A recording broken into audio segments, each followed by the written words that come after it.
Right troops, battle belts, first line belts, shooters belts, whatever you call them, these are all the rage, and we are going to show you how to set up your battle belt like a pro.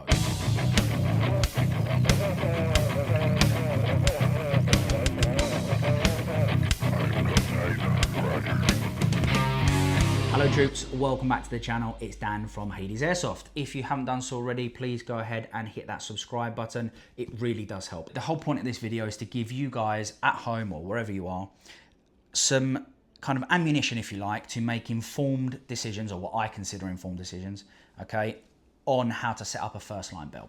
You'll see the way I set up mine, and then we're going to take a look on the iPad. Three of my friends that I've asked to send in little videos of their first line belt setup, again, so you can see a variety. Not just mine, this isn't just the way JBG Airsoft sets up his belt, this is mine, plus these are some people that I think have actually got the right idea. And hopefully between the four of us, you can see the way we've kind of approached this, and then you can go away and pick and choose out of all those different concepts what works for you. So, my belt then, all made by Stab Solutions, okay, apart from the holster. They don't make holsters yet, as far as I know. But on screen, we'll put their website as well as the discount code, okay, JBG10. That will give you 10% off at checkout. Fantastic stuff. I've been using Stab Solutions and this setup for about a year now, with only one or two slight changes, okay, which I'll go into in a second. And it's holding up really well after a year's worth of use, of pretty constant use as well. So I think that's really important, because when we kind of YouTube products and see, hey, is this worth buying or not, we don't always take into account how it ages, how it kind of weathers, and how it holds up, the reliability. And although this has obviously taken a bit of a beating, it's actually holding up really nicely. So the base belt is called the Brecken belt, okay, and it's made up of an inner belt and an outer belt, okay. So the inner belt, that will go tough. It's pretty tough Velcro. That will go around the belt loops on your trousers, and then the idea is that this then attaches on around that and secures it in place. It means that your trousers are held up, and then it also means that the outer belt won't interfere with the belt that you use to keep your trousers up. That's kind of the idea, and lots of shooters belt brands are taking that into account now. Me personally, I don't like it. That's why I keep the inner belt stuck to the outer belt, okay? I will then run a separate inner belt for myself. Now, it's mainly because every time I've tried to align that Velcro, especially in a hurry, it doesn't work out for me. So I've kind of chose to, I wouldn't say I've modified this at all. I've simply taken off the little buckle that comes here. It's like a little metal buckle. And then I've laid the inner belt out over the outer belt. And away we go.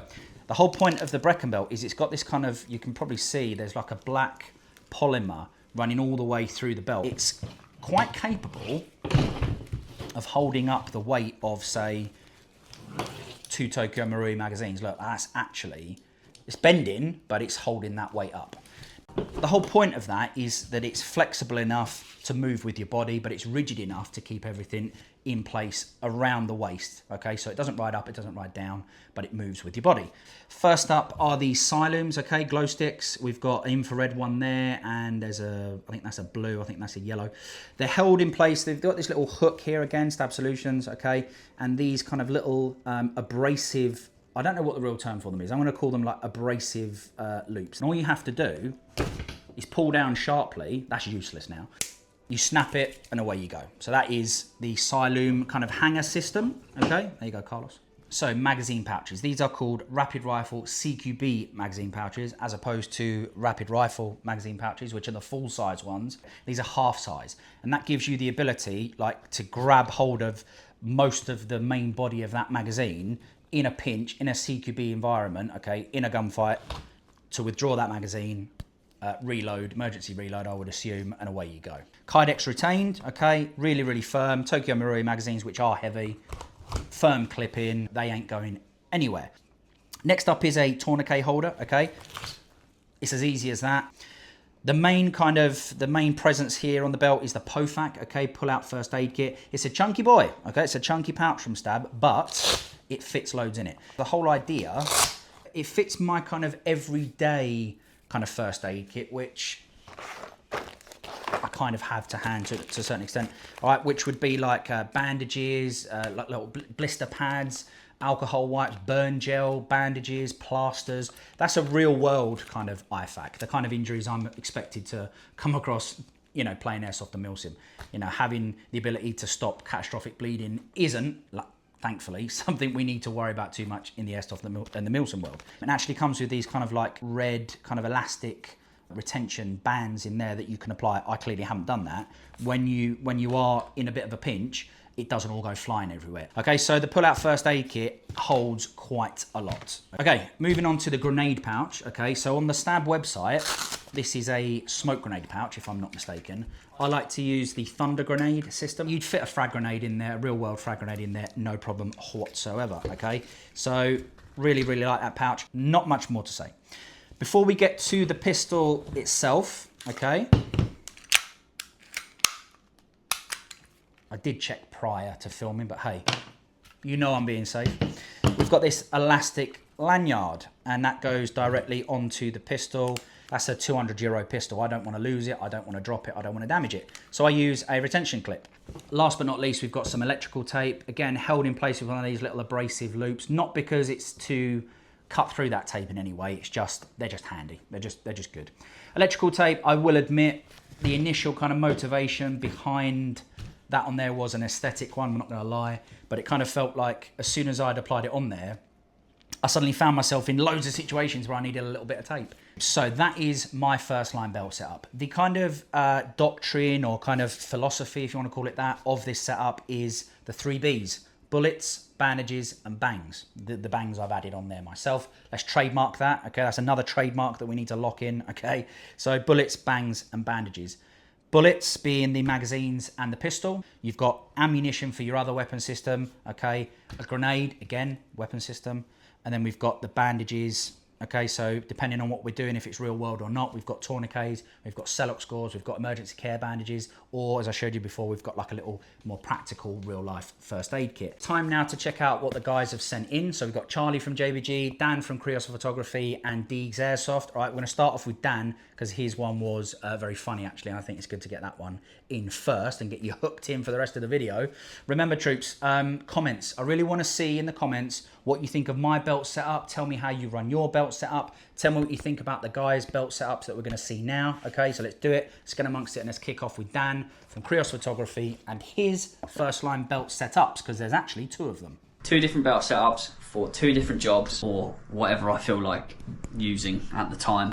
This is my belt that I'm using at the moment. It's probably the most used belt at the moment. It has absolutely everything I need on it for a quick response. If I haven't got my plate carrier on because I'm dossing about, or I just want to fight light, or you know, everything on here is something I don't have to worry about not having a plate carrier. Anyway, I'm going to take you back through it left to right. Normal cobra buckle with the harness mount thing, clips, G-ring, whatever you want to call it. This can actually support my weight. Little Pez light stick dispenser. I've run out of green ones because I was using them last weekend. I haven't replenished them, so I've only got red ones. Literally just tiny little glow sticks. Like, there you go. Give it a crack. Give it a little wallop. Give yourself a nice little Hansel and Gretel daisy chain. Whatever you want to do them. You can mark rooms, mark a little trail for you. They're not so big that they're so obvious. It's just a fun little. I don't know. I liked it. I thought it was cool, so I got it. Look at that in one. These are big boys. Oh, look at that. The ones Dan's using are little tiny ones, much more subtle, but your friendly forces will know what to look out for.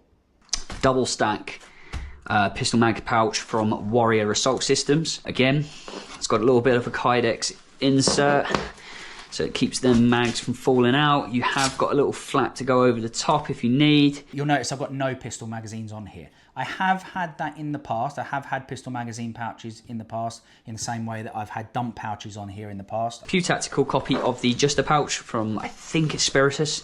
So inside this, you have a little flap. Keep my nice tourniquet in there. It's a nice little admin space. You've got one side, and then you've got another side with a little bit of Velcro in there as well, so if you wanted to put something in there, you can. It is also split into 2, so at the moment I have a little bungee 556 retention in there, It's just held in nicely. There is more space for another pistol mag or whatever you want to fit in there, or whatever you can fit in there. Boo-boo pouch. So inside there, I've got anything from plasters to paracetamol to alcohol wipes, rubber gloves, anything that I can just get my hands on first. And that's just a case of undoing this little bungee and then just giving it a little pull out, and that'll unroll. You know what? Screw it. I'll show you. That rolls there like that. So, like I said, triangular bandage, gloves, alcohol wipes, other bits and bobs, plasters, tablets for myself. Obviously, I don't go giving random people tablets. Small dressing, and obviously that will just roll up nice and tightly and go in that pouch. This whole setup can be purchased from Krios Customs. Honestly, great guys. Been using them for years now. This holster in particular is called the Uni holster because it is universal. Haha. So this holster is made from 100% Kydex, obviously with a wrap. Its main purpose is to put retention on the torch, so you can swap out and use any different sidearm you want. As long as you've got the same torch, it should lock onto there, lovely jubbly. Okay, so Kydex Customs. I've not got anything from Kydex Customs. I know of them. I like that. I like that holster. So it's very different to the kind of invention that I've come up with, and it's done under friction. To the strap, I've got my Gerber strong arm. It's a great little bushcraft knife. It's got me out of trouble a few times. Hella sharp. It's got a nice little window punch on the bottom. Strong enough to go through most things. Mechanics gloves, because they're great. Move that aside. Now this is my, again, Kydex Customs.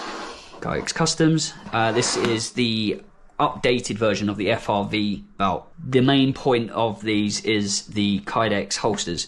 Now these are a lot quicker to get things in and out of. It's got a lot of retention on it. You can, that ain't going nowhere, but I'll take most of this from this belt and put it on there. So for instance, holster, boo-boo pouch, that'll go on there. I'm not going to take the admin pouch with me in a CQB environment because most of the job's going to be done within 5 to 6 minutes tops. A bit like my sex life. I don't know if that's any good for you, Dan, but yeah. All right, so thank you very much, Dan. Really appreciate that, mate. Fantastic video. Love the I love the setups. I really do. I think he's got an interesting concept there where, unlike some people that build a full belt setup, like an irregular assault rifleman, whatever you want to call it, belt setup like this, and then they build a complete CQB belt setup. I don't want to build a whole nother CQB setup from start to finish. It's nice to be able to port those pouches across when you need them. So Dan, fantastic, mate. All right, let's move on to Charlie from JBG with his belt setup. It's pretty much remained unchanged now for the last 2 years. I'm going to run through it, why I've got pouches, where they are on the belt kit, where they're from. So this is from FRV. I don't actually believe they make these anymore, but I got this pre-Afghan. Belt itself is quite flimsy. However, I quite like that. A lot of belts nowadays are quite sturdy. There's almost like a thin Kydex piece running through it. However, I'm not really too much of a fan. I quite like this. It sits well on my hips. It sort of moves with the body a little bit more. Okay, so in sharp contrast to the Stab Solutions belt and many other belts out there on the market with the kind of Kydex polymer inner, Charlie quite openly says there he's not a fan of it, which I think, troops, that's the whole point of this video, is getting as many different viewpoints from these people as possible to give you the best kind of approach to building your belt setup. So fantastic. Belt has pretty much remained intact for the last 5 years now, I think. But honestly, I've tried other belts. I'm not really too keen on it, but this one has pretty much done me the purpose it's needed to do. This little gizmo is from AliExpress. Pretty much 99% of belt kit, bar that stuff, from AliExpress. He knows what he's talking about. And he quite openly has said most of that belt kit is from AliExpress. There ain't nothing wrong in going super high end like Stab Solutions, other brands are available, okay, but going super high end or going lower end. I like getting bits and pieces off AliExpress to try out copies of of high-end stuff to try out, see if I like it before I take the plunge. This little pouch from AliExpress again. It's based off of just a pouch from Spirit Systems. Inside of it, all I'll keep is like my gloves, maybe some wipes for like iPro, Silooms. If we're doing emo stuff, again for our CQB courses, clacker will sit in there because it's very much easier to grab it from your left side because I'm right-handed dominant, so the rifle's obviously going to stay to the right. And then on the top of basically Velcro inserts inside. There's one pistol mag and one 5.56 mag. They're pretty much good to go at all times. Right, so at this point then, quite similar to Dan's setup. Now that's not a surprise because these two guys do work together closely on the courses, the CQB courses that JBG run. If you haven't heard about those, go to jbg.com or follow them on Instagram. Check out and book on one of these courses. They're fantastic, okay? And although up to this point, those two loadouts are quite similar, what I like is the different things they're carrying. Dan's was more prioritized towards medkit, whereas Charlie's is more prioritized to kind of that assault pioneer role, that kind of that clacker, and other his gloves, other bits and so it really, you can have the same setup as in pouches, but you can have a very different way of using them. I used to have a Blue Force dump pouch, but I've taken off now and I've basically replaced it with a knockoff spud pouch, again from Spirit. This is kind of a new concept, the kind of, I don't really know how to describe it, that kind of shredded kind of material. I think it makes it a little bit more breathable, but I think it's more, please correct me if I'm wrong in the comments, is it more to just aid in camouflage, just because it's slightly more irregular? Whatever it is, it's quite cool. That can hold up to 2 5.56 mags. Moving on, it's a LBX med pull-out bag. Inside I've literally got a tourniquet and a first field dressing, and that is it. That's literally in case the worst was to happen. At least I've got some form of med kit on me for big boo-boos basically. Speaking of boo-boos, this is actually once again a AliExpress knockoff of the Blue Force boo-boo pouch. I don't really carry that much. I think the only real time I've used it now is using the Mark V Maroons for the electric decks. Again, linking back to emo courses, it will pretty much sit in there. If I need to reload them or create another charge or something like that, they'll sit in there because the size of it is tiny. However, everyone's different on their belt setups. I don't really like any more than that. I think that's the max amount of pouches I'll ever have on a belt setup. That's I believe it is Kydex Customs, however I'll have to double check. It's basically just a Kydex holster for a Glock 19 with a leg strap. I think the leg strap is second hand from somewhere. Again, a lot of the kit is either AliExpress or second hand. Elastic band on the side, that's literally to put a tourniquet down or something like Siloom. Okay, so finishing off there, Charlie's belt setup. I really like the fact that it's all kind of mixed and matched. I think that it looks really cool, and it means that you can prioritize getting hold of bits and pieces of equipment based off of the actual pouch itself, rather than, oh, is it the right color? Oh, it's not multicam. Oh, it's not tan. He's just like, hey, I want that pouch. I'm not really bothered what color it is. And I actually think an irregular look actually aids in camouflage and concealment. But Charlie, thank you very much indeed, mate. Yeah, again, check out JBG if you haven't already. They're on Instagram, they're on YouTube as well, and also check out their website, jbg.com. Book yourself on a course, you might even see me on one. Okay, so last up then is JBG Airsoft. Really, really nice guy. I met him on a JBG course, in fact, although we'd kind of been connecting on the socials for a little while before that. He's doing some awesome airsoft content. He's a very, very skilled player as well. Recently doing lots of GBBR content. He's got a load of Axios Customs builds. Please check those guys out as well. We'll stick all their stuff on screen. Check out Axios Customs for some absolutely insane GBBR builds. They are very, very knowledgeable people, and they will see you right. It'll be interesting to see what his belt setup is. So let's get amongst it. Let's see what Deegs is rocking. What's up, guys? Doing a quick overview on my shooter's belt for Dan at Hades Airsoft. So what I currently run is the Frog Pro low profile shooter's belt. So on this side, I have the S-Tac double 9mm mag pouch. These are Kydex retained mag pouches. Next to that, Warrior Assault Systems 5.56 low profile mag pouch.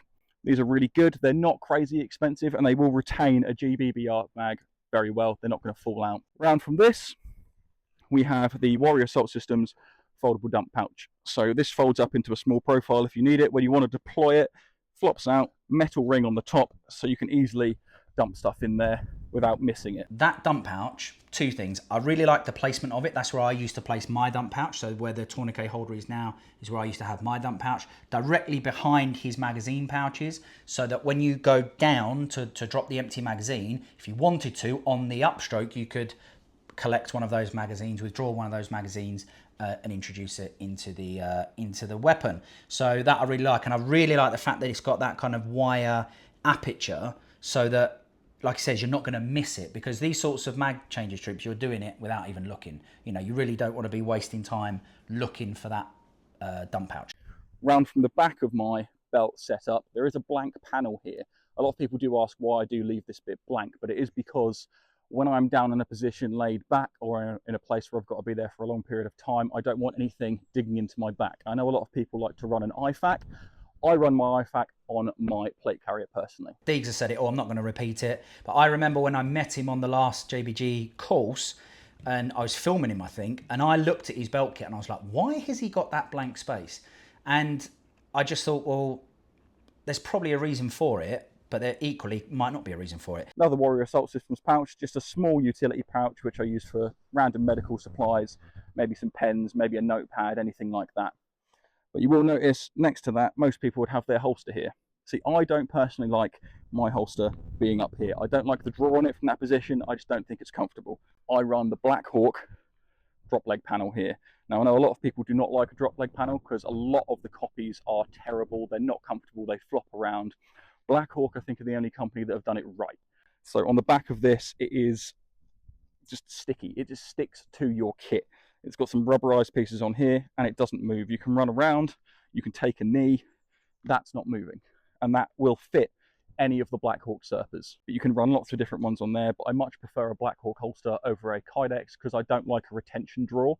I prefer a lock-in button like that. So that goes in here and that locks in. And if I want to get to my sidearm, index, and it's out. And that's not moving.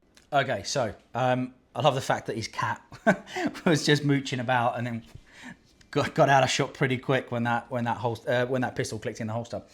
I am not a fan of that setup. However, it's a little bit kind of old school now. It's kind of like my era, you know, kind of like the GWAT era. That was all the rage. So I have experimented with stuff on the thigh. It's not my thing, but if you look at Deegs there, he's took a knee, he's moved around a little bit. That thing hasn't moved. So, hey, maybe he's onto something. And like he says a lot of the copies are poor, but if Black Hawk are doing it well, fantastic. So the actual belt itself, let's ping this off. Okay, low profile, laser cut molly belt. So these aren't at the cheapest end. These are around £200 for the base belt, which I know is a little bit spenny, but it is very good quality. And I could quite happily say I could hang off the back of a truck with this. It's not going anywhere. The inner belts for them are around the £40 mark. They are, again, lightweight. You can fold them up quite easily. But as far as a full belt setup goes, lightweight, compact, does the job. Hopefully, that will be helpful for anyone who wants a new shooter's belt. Okay, so I chose Deegs for this for a reason, because he is an airsofter, okay? Dan, although he's an airsofter as well, is heavily influenced by people like Charlie or people like JB, people that have served, people that know what they're talking about.